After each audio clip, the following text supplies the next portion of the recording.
History isn't just about dusty books and ancient texts. Sometimes it's hidden right beneath our feet, waiting to be rediscovered.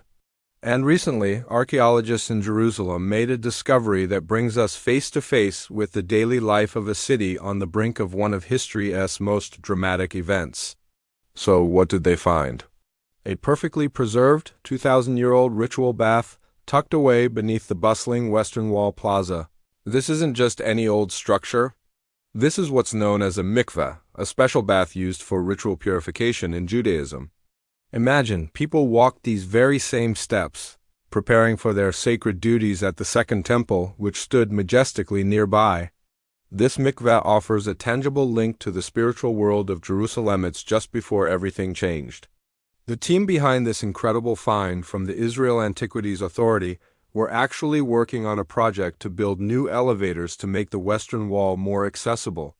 As they dug down, they peeled back layers of history, eventually hitting something truly special. It was a chamber meticulously carved directly into the bedrock of the ancient city. What makes this mikveh so significant is its condition. It was found sealed beneath a thick, heavy layer of debris, a layer of destruction. This wasn't just dirt and rubble.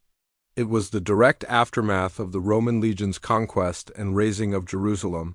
In the year 70 CE, for nearly 2 millennia, this site remained untouched, a silent witness, perfectly preserved in its final moments of use. Let us dive deeper into what a mikveh is and why it was so central to life in Second Temple period Jerusalem. In Jewish law, ritual purity was essential for participating in temple services. A mikveh is a purpose-built pool that collects natural rainwater. By immersing oneself in its waters, a person could achieve a state of ritual purity. This wasn't about physical cleanliness like taking a bath. It was a profound spiritual act. Think about the context. The Second Temple was the heart of Jewish life. Pilgrims from all over the ancient world would travel to Jerusalem, and before ascending the Temple Mount, they would need to purify themselves. So the area around the temple would have been filled with these mikvehs, catering to thousands of people.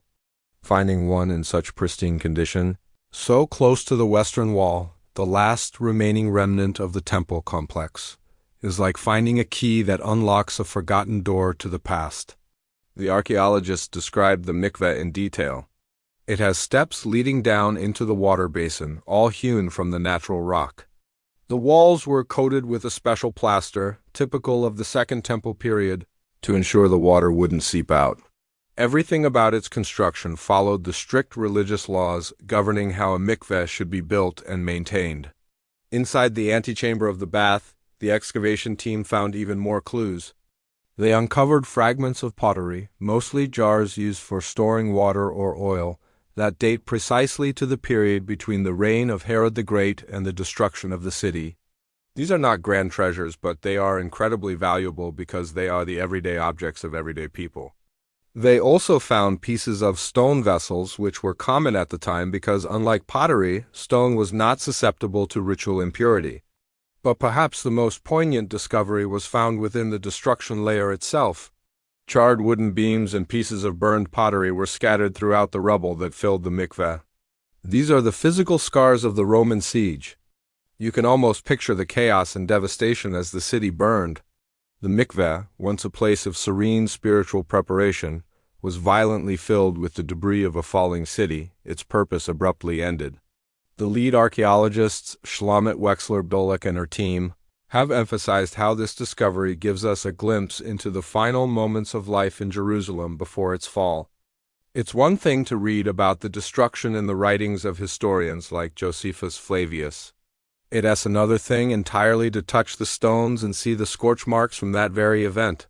It connects us to the people who lived through it in a deeply personal way. This mikveh was located right on the main road that led up to the Temple Mount. Imagine a bustling street filled with merchants, scholars, families, and pilgrims. This road was the city's main artery. And right there, nestled into the rock, was this private space for reflection and purification. It tells a story of a society where faith was woven into the very fabric of daily urban life. It wasn't something separate. It was part of the journey, part of the landscape. The discovery also helps us map out ancient Jerusalem with greater accuracy. By pinpointing the exact location of this mikveh, researchers can better understand the layout of the lower city and the infrastructure that supported the temple. Every find like this is a piece of a giant historical puzzle. And this piece fits perfectly, confirming what we know from ancient texts while adding rich new detail. What's next for this amazing site? The Israel Antiquities Authority, in cooperation with the Western Wall Heritage Foundation, plans to incorporate the mikveh into the new Western Wall Tunnels tour complex. This means that soon, visitors from all over the world will be able to walk down into this space and experience it for themselves. They can see the rock-cut steps, the ancient plaster, and imagine the people who used it 2,000 years ago. It will no longer be a hidden chamber, but a living part of Jerusalem's ongoing story. It's discoveries like these that remind us that history is all around us. It's not a distant, abstract concept.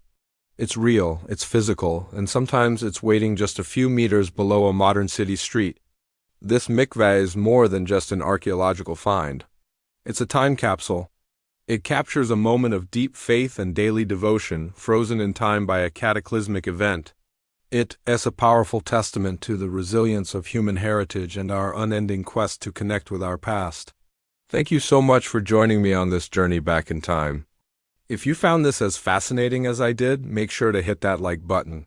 Subscribe for more stories from history, and let me know in the comments what you think about this incredible discovery.